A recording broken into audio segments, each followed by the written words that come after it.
Morning, Bitcoiners. Good morning. Good morning, Louie. Good morning, Bud. Hope you're doing well. Morning, Bitcoiners. Morning. Morning, Robert. Indeed. Good morning. We've got a purple heart, some coffee, some sun, and a thumbs up. We love it. We love it, Robert. Excellent. And I gotta say, we got a very bright sun coming in this morning. Blindingly bright. It's nice. It's a bit of a haze. I don't know what kind of haze, if it's humidity or if it's the smoke still. We're not sure. Little hazy.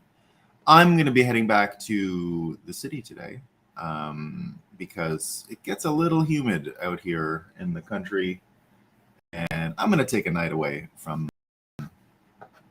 Vermont back to Montreal for a couple of days. There's some rain coming, so there's not going to be as much to do here. So I'm looking forward to that. But like I said, we got a maximum sunrise this morning. Not sure what's happening in the sky, but bright enough. Sun is certainly up. Bitcoin running. We're good. All that's left to do is have a coffee and talk about what's new.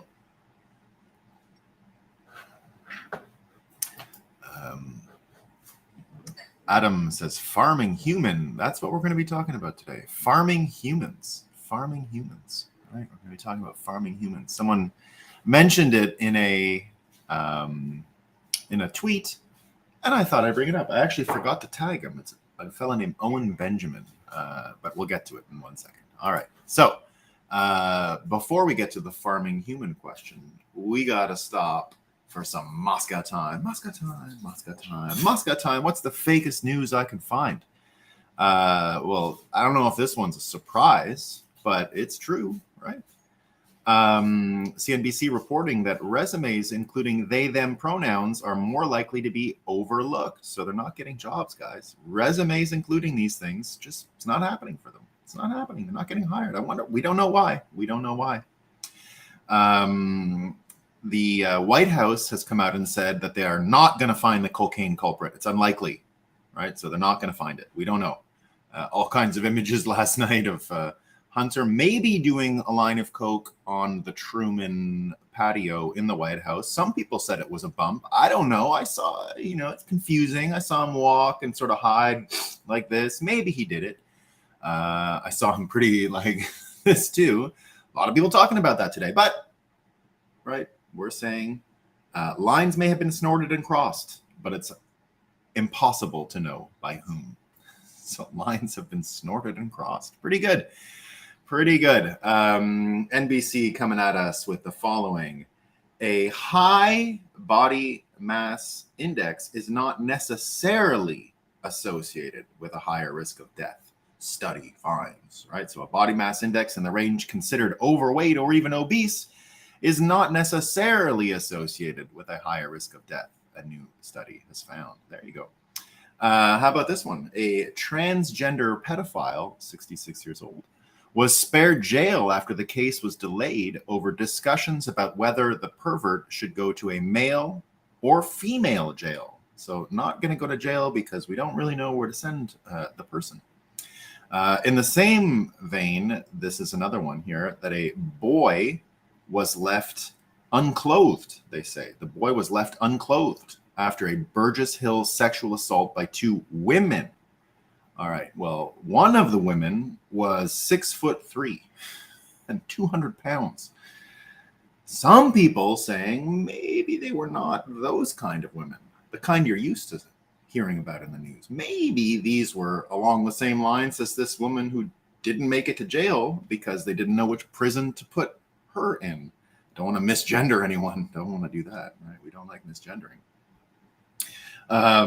Some people say that the headline could have read, now normally we don't put a punchline in Moscow time, right? But someone else wrote the headline and said a boy was sexually assaulted by two men. What? Whoa. So the headline of two women, not quite the same thing, right? So, but this place the media has left folks like with this headline, right? Two women assault a male, and one of the women is 6'3", 200 and something pounds. it kind of reminds you just how difficult it is to navigate the news today, yesterday, how long it's been difficult, just how many tricksters there are out there, just, and not the kind of trickster that Bitcoin Graffiti likes, not the mythological trickster that's a little fun, right? We're talking about people who are really trying to deceive you and lie to you and do some of the worst things you can imagine. And everyone today talking about Larry Fink, right? The guy who created ESG, or didn't create, but helped popularize. I was corrected the other day. He did not create ESG, but he was one of the first people in a letter years ago that he said that's going to be the goal of BlackRock from then on, and these things. So Larry Fink yesterday came out on Fox News. Liz Clayman, a show I've been on many times. Liz Clayman is a nice lady. I used to go on that show very regularly. Funny enough, I was on one of those flights coming back from Paris, one of the last flights out of Europe when COVID lockdowns just began, if you remember, in March 2020. And I flew into New York, and I beat the lockdowns and the first public cases of COVID in New York by just a couple of days. And Liz Clayman asked me to be on the show the day the whole market was melting down and things were crazy and da-da-da-da. And I had to tell her the truth. I said, I just got off an airplane. And technically I should be quarantined, and, you know, I'm not sure what's going on. I already had COVID. I said to them, I'm not too worried about it. And so they say, yeah, well, we don't even know what you're talking about. They didn't, no one knew then, right? This is like March 6th or something. So I go, they you know, pick me up at my house, drive me to the studio.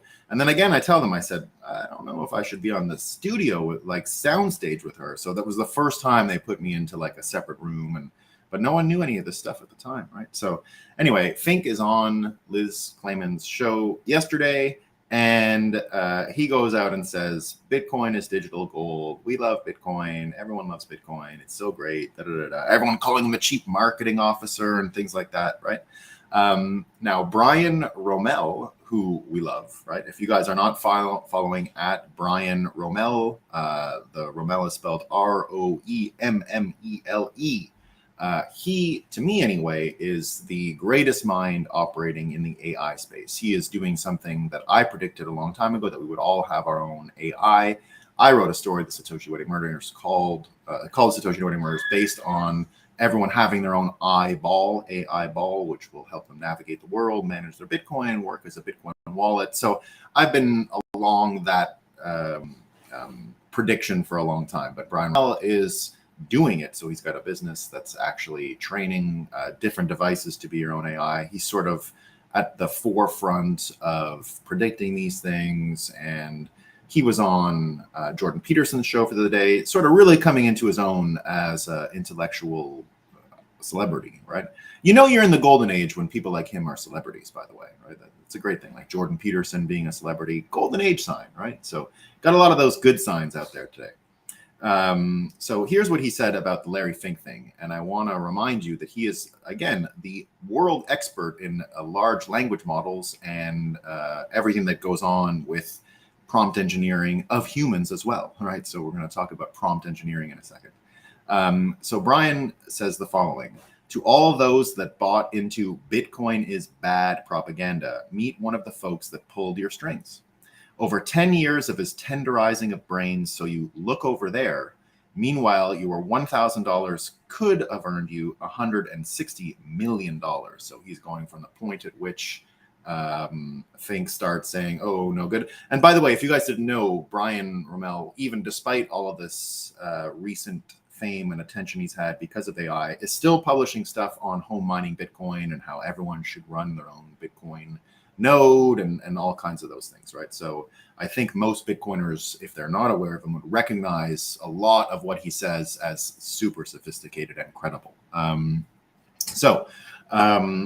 Rommel comes out and says that. Now, he also shared another story yesterday, and this one is amazing. And it really goes into the heart of how human beings are programmed. And I didn't know anything about this, but it goes back into that, exactly what he's saying. So what he's saying about Fink here, you know, look over there, it's kind of a magician's trick, or, you know, not so different from hypnosis, right? Very similar to those things. And of course, humans are susceptible to these kinds of manipulations. And here's how, and all of us, me, you, everyone, right? So remember, we can't exclude ourselves from these weaknesses. They are features of the human mind and are unavoidable. You can do your best to protect against them. You can change your mind real quick by being influenced by another force, but nevertheless, prompt engineering works on human beings just as it works on AI.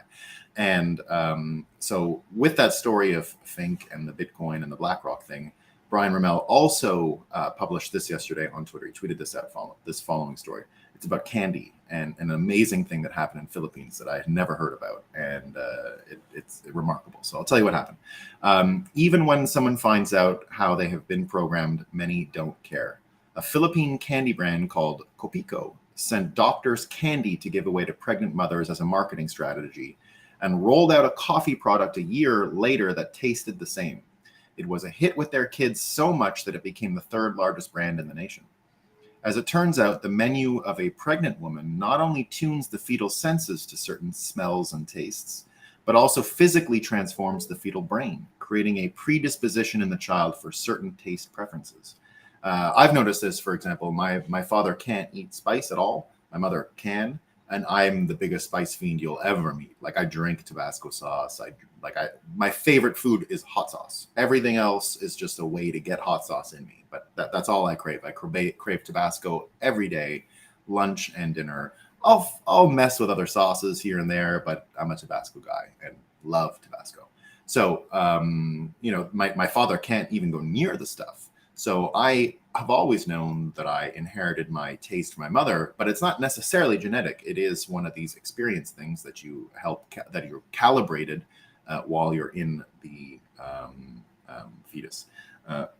So this is what he goes on to say. This largely explains the results of studies that have shown that if the mother ate a lot of food with garlic or vanilla flavor in the last 3 months of pregnancy, the newborn prefers milk that smells like garlic or vanilla over any other.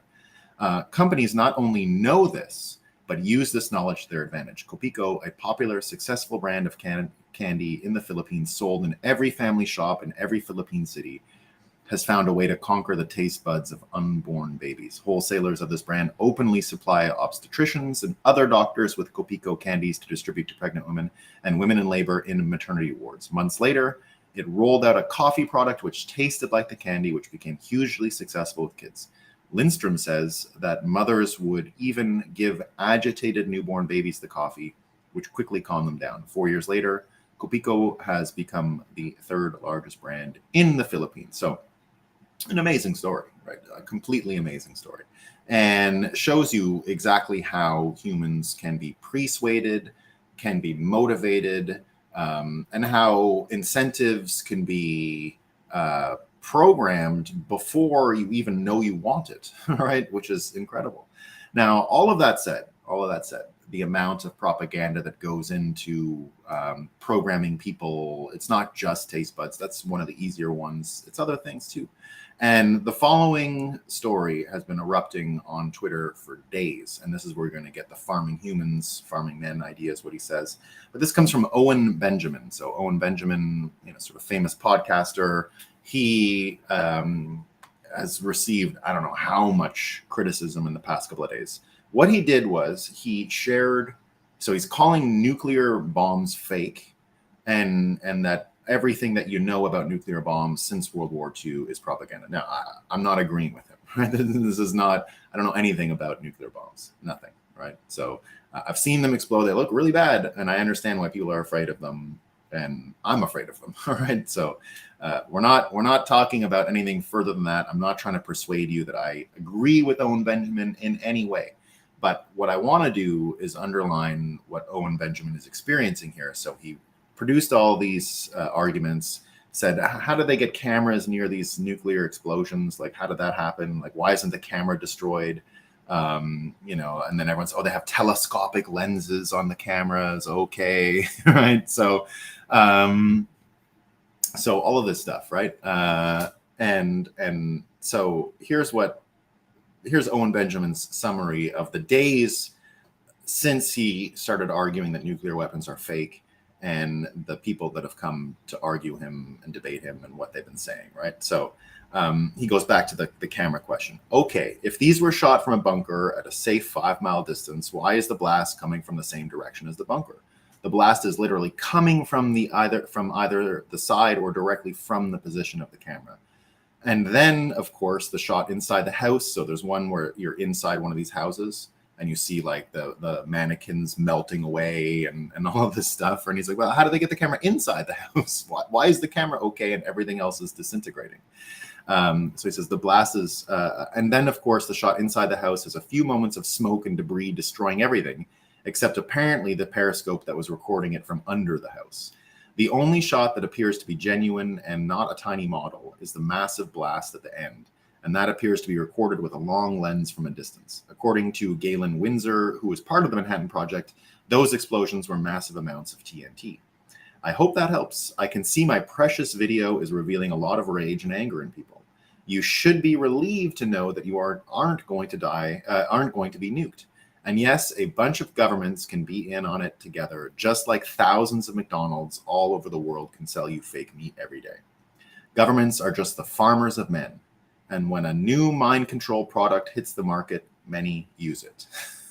So, look, I don't know anything about nuclear. We don't care, right? But what he's saying here about the government being farmers of men, it's what we were talking about the other day with the Social Security number system, right? Of course, the national debt of the United States is 100% based on the yield you can get from an individual person and the amount of debt that they can assume. The debt is opened in the name of people using the Social Security number system because it's the Social Security number that is used to collateralize the debt. Really, like that's not a conspiracy theory, right? That's actually the physical implementation of how Treasury functions with the Federal Reserve, right? It goes into debt. The debt is secured by your Social Security number and my and everybody's Social Security number, right? That's why population goes up, debt goes up, debt amount goes up. That's why they always have to change the debt limit, right? When you get into these arguments about the debt limit, now, of course, it's all just fake. They're going to have to raise the limit every time. So we call that fake every time. But the debt limit literally is how much an individual can bear in the overall debt of the nation, right? So they have to change the amount of debt they can load onto your Social Security number. That's my understanding of it anyway. If I'm missing something, please tell me. But that's my understanding of how human yield farming works from a Treasury point of view, right? So if you're going to yield farm human beings, what you got to do is have a number like a Social Security number to attach to them, and then you can associate debt with each individual account, for lack of a better word. It's an account, right? Not a person. So this idea of using these types of prompt engineering, how susceptible we all are to it, and even the nuclear question, right? Of course, the nuclear question being probably the most important motivating factor, the biggest fear that helped shape politics since World War II. I mean, almost everything that happened in the years after had to do with that. The missile gap, the arms race, mutually assured destruction, like almost all of these little bits of logic is what kept or what charted the course for 20th century life. So now that we're sort of coming up to questioning that life, of course, we're talking about the motivations and the incentives and what went wrong and how do we get into this place and all of those things, right? Ask any Japanese person. Again, I think you're hallucinating, Mark. I am not agreeing. I'm just saying, right? Just saying that it's worth talking about from a persuasion point of view, right? Hiroshima were even the most damaged. Look, I don't want to argue the nuclear thing. So Johnny, I think, is saying like, maybe not. We're not trying to argue that. I don't care. Right? I don't care about nuclear bombs right now. I don't. All I want to say is nuclear bomb dangers and the knowledge of them helped chart most of the important political threads of the late 20th century, right? The fear that we all assumed was real because of that. Doesn't matter what you think about nuclear bombs. It helped sort of create that situation, right? So there you go. Now, again, this whole incentive piece is almost what guaranteed this would happen. Once you create that kind of a system, once you are so afraid and you are living in a world of mutually assured destruction, or as Oppenheimer said, I am Vishnu, destroyer of worlds, or whatever he said, right? You're now dealing with a level of fear that you've got to prioritize, right? And that's just how the human mind works. Fear will trump almost anything else when it comes to persuasion. If you are convinced that there's a reason to be afraid, you're going to move into survival mode in order to achieve some form of cognitive closure. We've talked about persuasion before here. I was going to do a board on it today. I ran out of time a little bit, but the persuasion board looks like this, right? You have this privileged moment where you get information, right? That's the first part of persuasion. You get this information, and the sort of distraction is put there, right? You put something into that early piece where you have this privileged moment, you have this information, and then exactly as Brian Rommel mentioned, right? You have this focused illusion. In the case of what Brian Rommel mentioned when it came to the baby thing, right? It's literally hypnotizing people into wanting this chocolate. And then what ends up happening to the human mind is it creates a cause and effect relationship, and that forces your survival instinct to be triggered. And until that is satisfied, you won't have cognitive closure. Until you find a way to check off the threat, it's going to remain a priority. And that's how this persuasion system has worked for many years. And anyone who knows how to hijack human brain knows that it's impenetrable as far as you can't really defend against some of this stuff, right? The best you can do is lose attention for it and then get influenced by something else. But it's very difficult to defend yourself from this stuff, especially if the illusion is convincing enough. And nuclear bombs, not saying they're illusions, but they're a convincing argument, right? When you see the destruction and you see the capacity. But indeed, the incentive thing is what matters, right? That anyone who wants to rule by fear, right? You simply need to show that security can be found if you choose these options. So you create this fearful thing, and then you offer solutions, and everyone comes to you, right? This is what human farming is, right? You just create a situation where you're going to be the platform on which people will grow and be successful and be happy and all of these things. And that largely explains the success of the American system over these past 2 years, right? It was the safest place vis-a-vis all of these other things and all these other dangers and risks and all that stuff. And so that's why, so many people have been happy to come to America. The incentive is just aligned, right? But now let's take a look at this Bill Ackman story, right? So Bill Ackman, if you don't know who Bill Ackman is, big liberal, big Democrat donor, has been a Democrat for years, wildly hated by Trumpsters and all of these things. But he's become very interested in RFK lately. So he wrote the other day, and he has this long tweet there. I'm not going to read it all, but here's what happened, right? He says, I tweeted that Robert Kennedy Jr. raised some important questions about vaccine safety, and I am now being labeled a QAnon conspiracist by some and a member of the alt-right by others. I have long believed that incentives drive all human behavior. This gives me reason to be open to the potential risks and conflicts as more and more vaccines are prescribed for our children. So now he just starts talking about the what we've all talked about here many times, right? That the incentive to create a vaccine for children is far greater. The financial incentive is far greater than to create a normal medicine for normal adults, because there's less trials. It's easier to get it to market. There's the moral question ever since the polio days about how you get a vaccine to market. So there you go.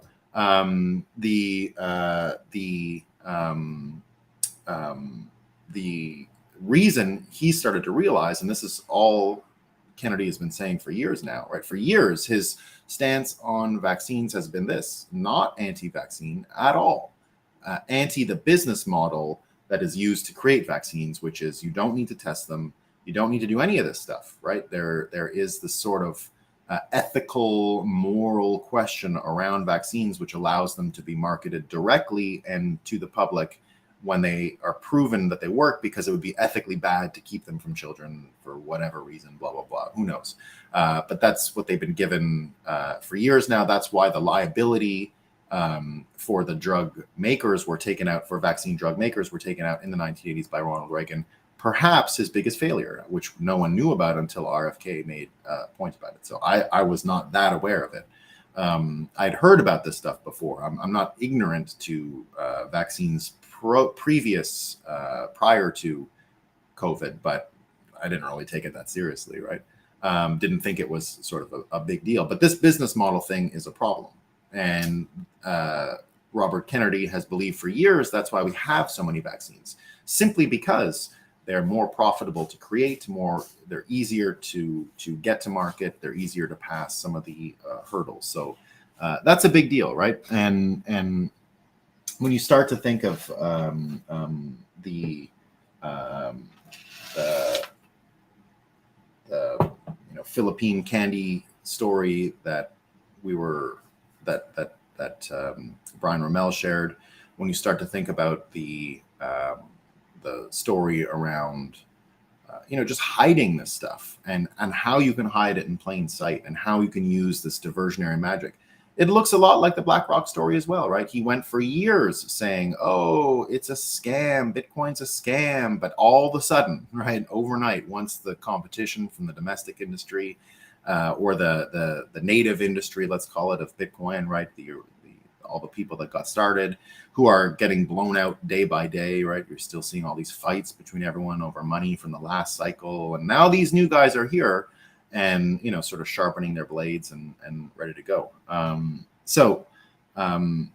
Thinking of this sense of how you can persuade someone, how you can manipulate them, how you can human farm based on fear, based on all this stuff, you see it used again and again, right? And now, take this one, for example, all this conversation about what everyone's saying with this judgment that came out on July 4th about government colluding with big tech to censor people. And what does that mean? And how can that happen? And now they're not allowed to do it. So everyone freaking out. Oh, this was all we had to fight disinformation. NBC and MSNBC and all these other people are talking about. The New York Times had this article yesterday. Disinformation researchers fret about fallout from judge's order.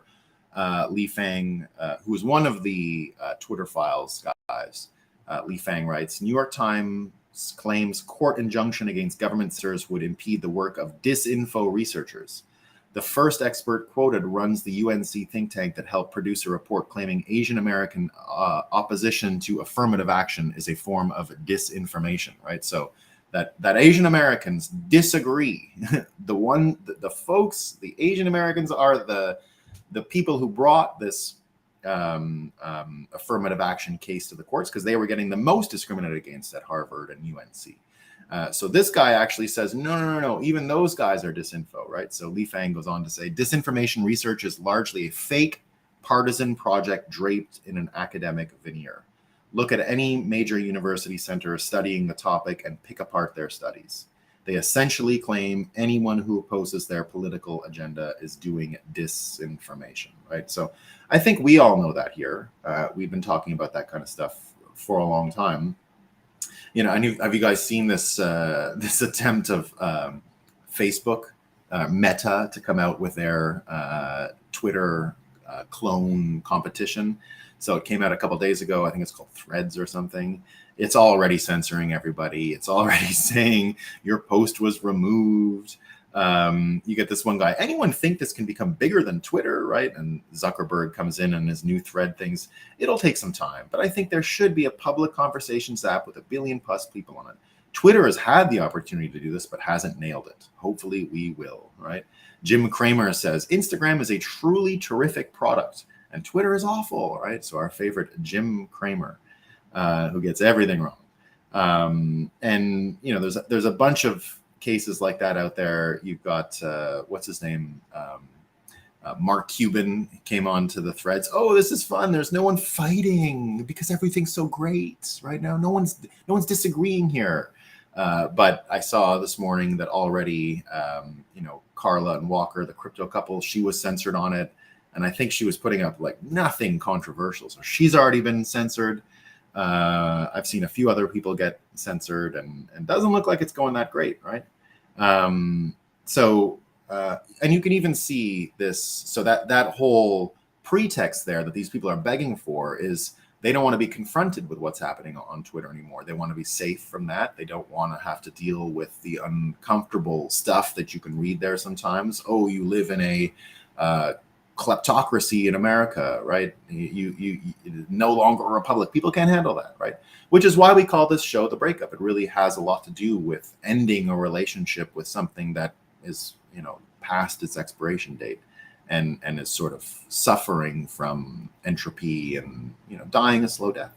So when you stop and think about the ability of these folks to persuade, to use persuasion, to use these illusions, to use magic tricks, to use, as I said, BlackRock magic, look over there, and then things are happening here, right? So you see this sort of going on throughout society, and one of the most obvious examples of it, and one of the critical industries that I think is going to fail entirely as we move to a Bitcoin standard, and I think really is the symptom of all of this gaslighting and all of this black magic and all of this BlackRock magic and all of this persuasion and prompt engineering of human beings, and as Owen Benjamin called it, the farming of men, right? You can actually see it in this whole mental health thing, right? Because when I look now on Instagram, you know what I see on Instagram? Just a bunch of people with mental health issues. That's it. All these women with the makeup, beautiful women, right? I only see mental health problems now. I see nothing else. Nothing else when I look at Instagram. Even these people that are good looking, right? I just see broken brains and effed up people trying to get attention for their boobs or their muscles or whatever it is, right? And that continues to be mostly what I see out there. If I look at most politicians, I see mental illness. If you look on the street, you see mental illness everywhere, right? A lot of liberal politics now are just mental illness. And even at that, it's mental illness that no one will call out, right?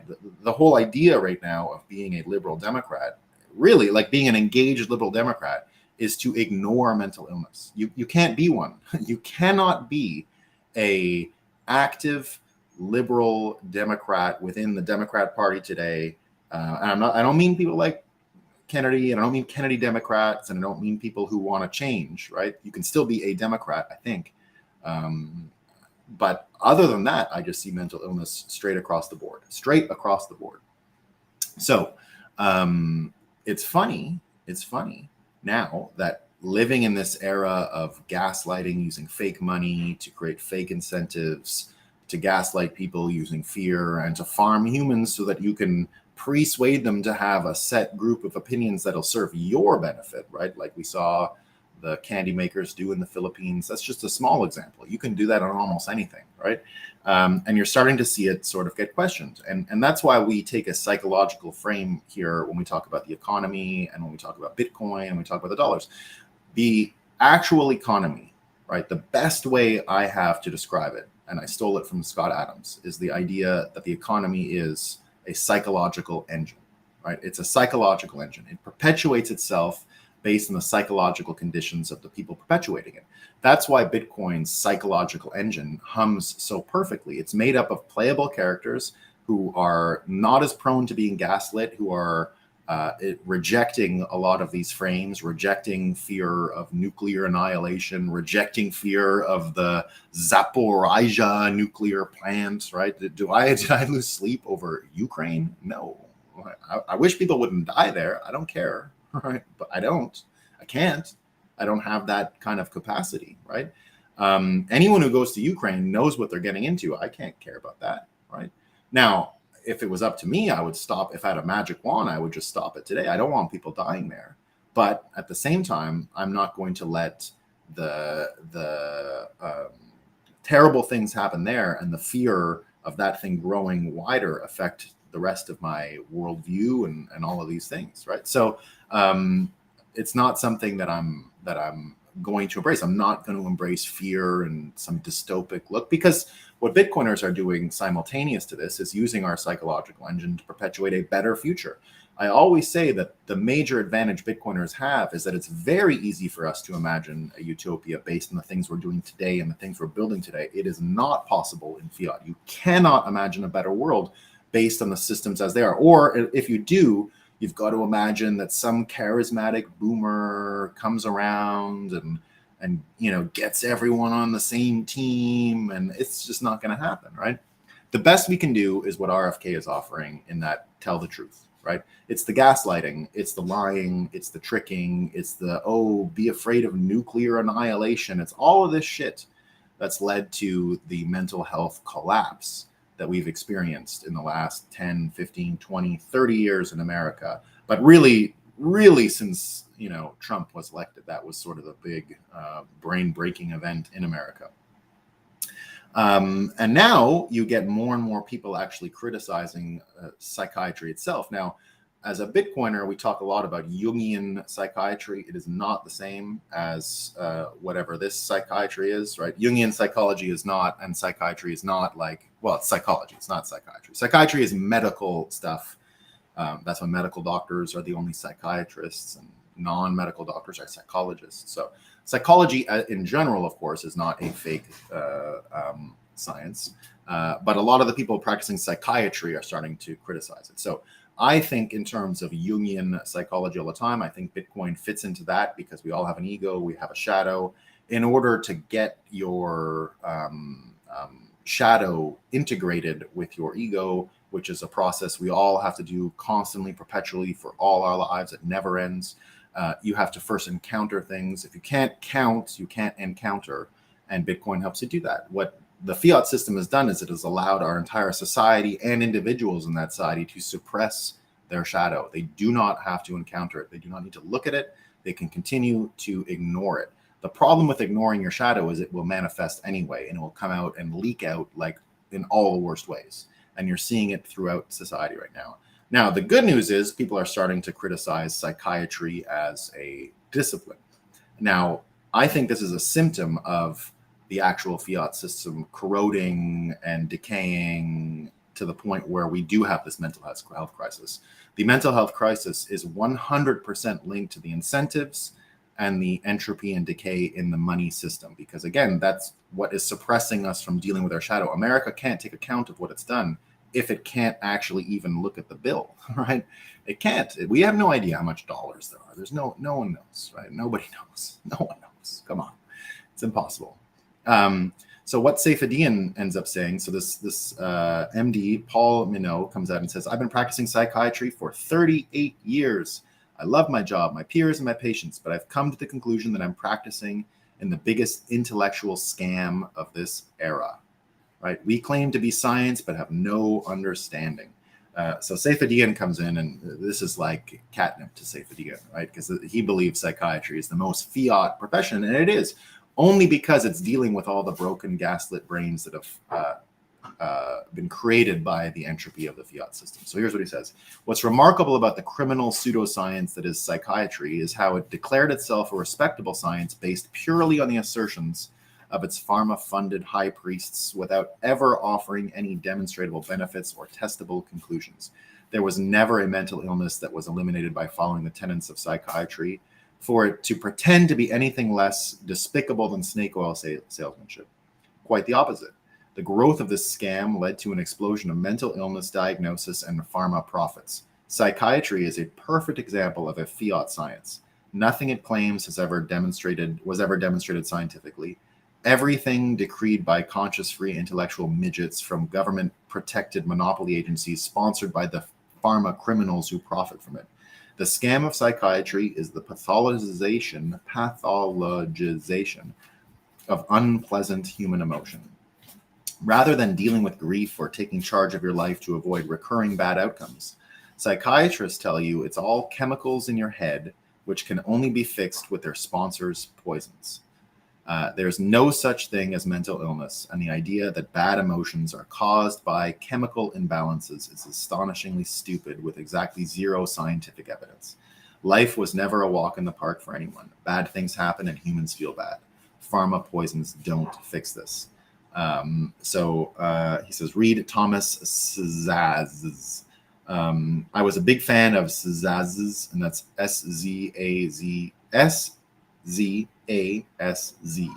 I was a big fan of Szaz's, but only now, thanks to Free Society, did I realize he literally used the term fiat standard to describe psychiatric diagnosis in this fascinating article. So, fiat standard, right? And the article is what counts as disease? The gold standard of disease versus the fiat standard of diagnosis, right? Fake psychiatry, major problem, right? Major problem. But the good news is we're fixing it, right? We're getting all of this stuff done, and we're at the cusp of a golden age because of this, right? We're at the cusp of getting rid of psychiatry. And remember, we've talked about the history of how this prompt engineering works, right? It goes back to Freud himself. Freud made a lot of discoveries around this. And then his nephew, who came to America and wrote the book Propaganda, which had to change its title to, what was Propaganda called? Something about policy. Anyway, he had a lot to do with it. So there you go. Things are exciting. All right, let me read some comments here and see where we're at. So I'm back here. I think it's worth questioning everything. So do I, Johnny. But I'm not going to go out and promote this idea. I'm not going to believe it. Like I don't want to. I wouldn't go stand in a nuke test site. Put it that way, right? And I'm not a fan of what I've heard about radiation. So I'm not going to be the one testing it. How does debt growth exceed population growth? Well, the debt ceiling can be raised per person. Like it's not fixed. So you can raise the amount per head, which is what the debt ceiling debate always is, right? Fake nukes would be a great bluff by the West to intimidate the rest of the world. Yeah, look, it just makes sense, right? You don't. Truth is not what I'm talking about here. I don't know the truth, right? I don't believe that nukes are fake, but I wouldn't be surprised if they are, right? That's the difference that I've experienced since COVID. It's the wouldn't be surprised if, right? I don't know, but I wouldn't be surprised. I'd be like, what? No way. At this point, I'd be like, whoa, another scam. Wow, So that's where we're at. Good morning, Daniel. Hope you're doing well. I'm leaving Vermont today for a couple of days till Sunday. People need to stop apologizing to outrage mobs. Yeah. Agreed. Thanks. No problem. Entrepreneur de Nevoy. Entrepreneur de Nevoy. I don't know what's that going to mean. Good day, Bitcoin folks. Fellowships of the blockchain. We love it. Nothing to fear but fear itself. Thank you, Rickster Swickster. That is absolutely true. Absolutely true. Good morning, Catacombs. Hope you're doing well. Good morning, Bitcoin gang. Hope you're doing well. Gold 106. Anti-vax is a total midwit slur. Some vaccines have saved millions from death and misery. Others have proved dangerous. Exactly. Like no one is out there denying the model of a vaccine, like the concept. Of course, I'm not. Of course, go for it, right? But there's a lot we've learned about polio that's a scam too, right? I've been listening to RFK on the polio stuff. Not that simple. TikTok mental health centers is what we need next. Oh, TikTok's bad. that's, I don't even, I've never even actually gone on TikTok, to be honest. I don't know what's happening over there. I've seen a lot of TikToks when they get reproduced on Twitter, but what I see over there is just mental health trouble. Just mental health trouble. That's it. That is it. Right. The human farming debt yield system is without a doubt real. After spending too much time in that rabbit hole, I discovered a likely solution. That's why I'm here. Exactly. No, it is real, Matt. It is like it's perhaps not as dehumanizing originally as it has become, but it's the Matrix for all intents and purposes. Much more likely than humans as batteries is humans as debt envelopes, collateralized debt envelopes. Why is anything a color? Why is it BlackRock? Why is it the White House? Yeah. Color coding. Yeah. Yeah, that's persuasion right there. That's persuasion. 100% persuasion. Yeah.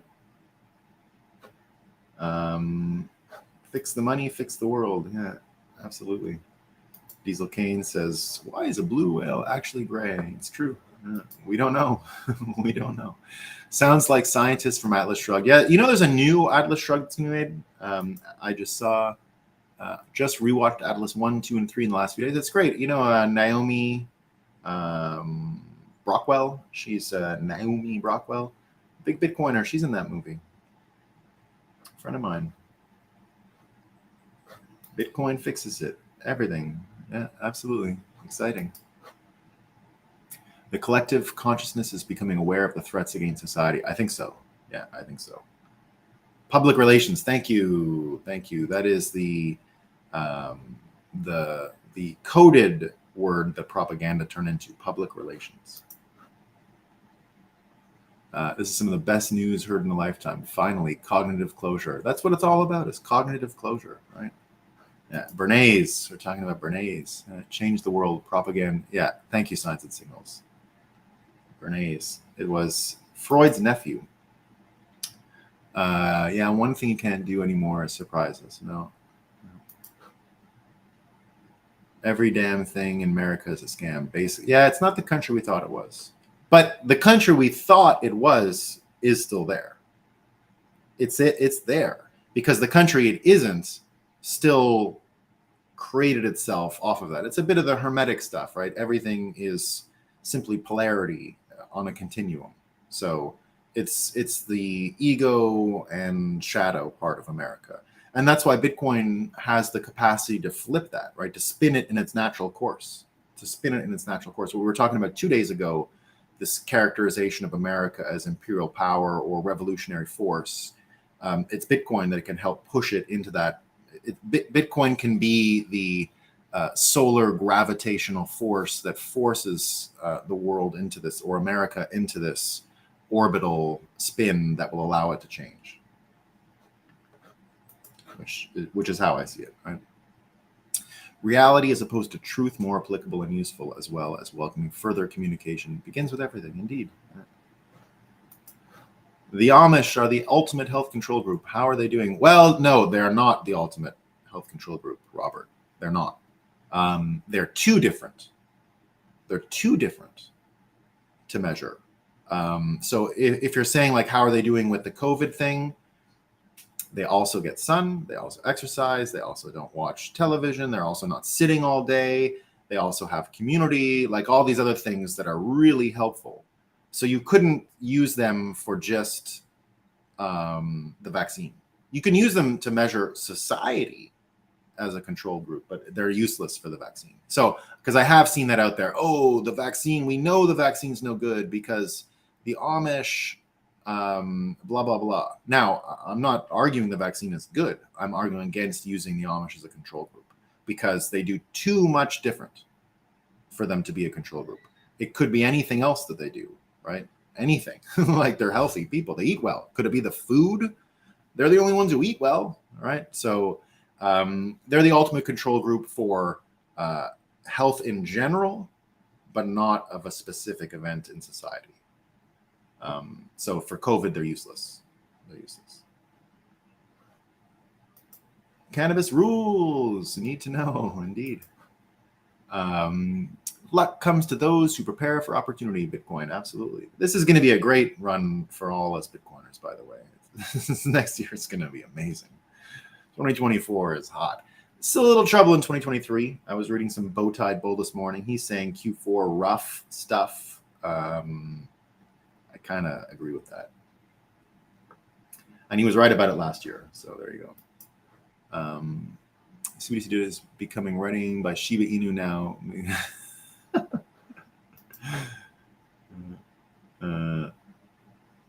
This is the story of your enslavement on your YouTube short video on human farming. Yeah.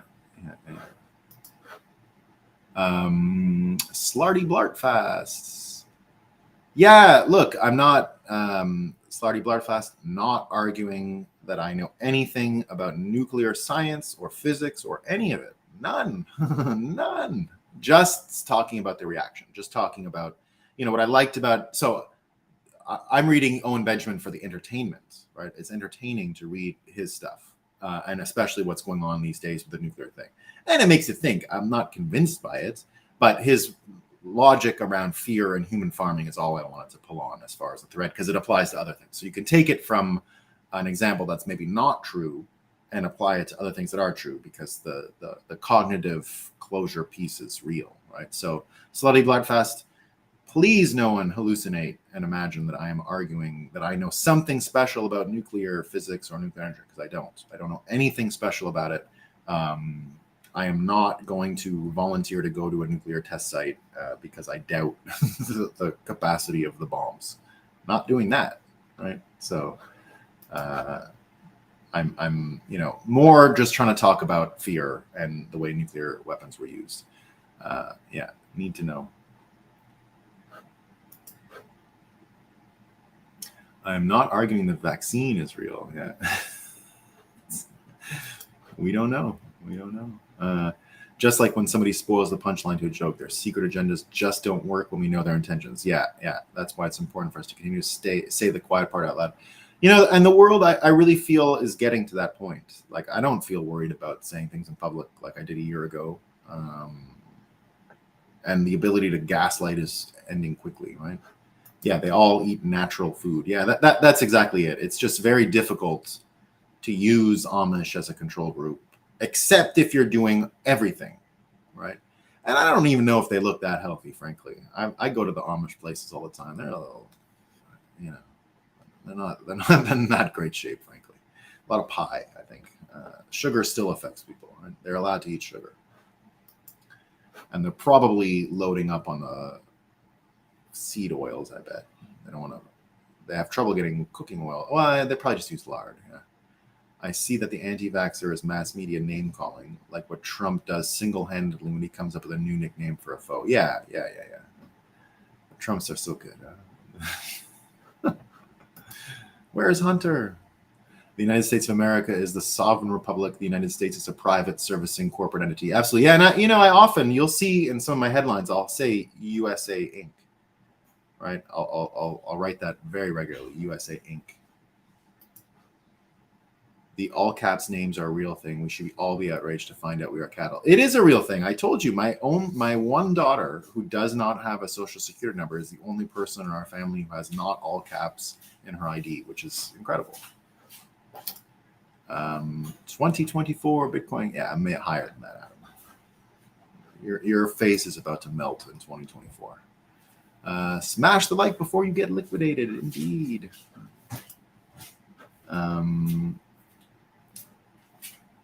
The sovereign republic cannot be sued, but the private corporate entity can be sued. Yeah. And that's what as I said, I use America Inc. Yeah. You'll see a bunch of my headlines are USA Inc., USA Inc., USA Inc. I don't want bad things to happen to America. I want bad things to happen to USA Inc., right? I don't care about them. We love America. Right? All right, team. That's all I got for today. I'll be on FedWatch today at 12:30. So come check out Bitcoin Magazine for that. I'll be with Ansel Linder. We'll be talking, I bet, about BlackRock. I bet about Powell. and all the other Federal Reserve macroeconomic stuff going on in the world. So join us 12:30 today. Going to be a lot of fun. I love doing the show with Ansel. And if you want to talk more price stuff about the prediction, his stuff is right on target. So he's an excellent bellwether to follow and knows his stuff. All right, team. I shall see you all later. I'll be back tomorrow live from the Montreal studio. Same time. Peace.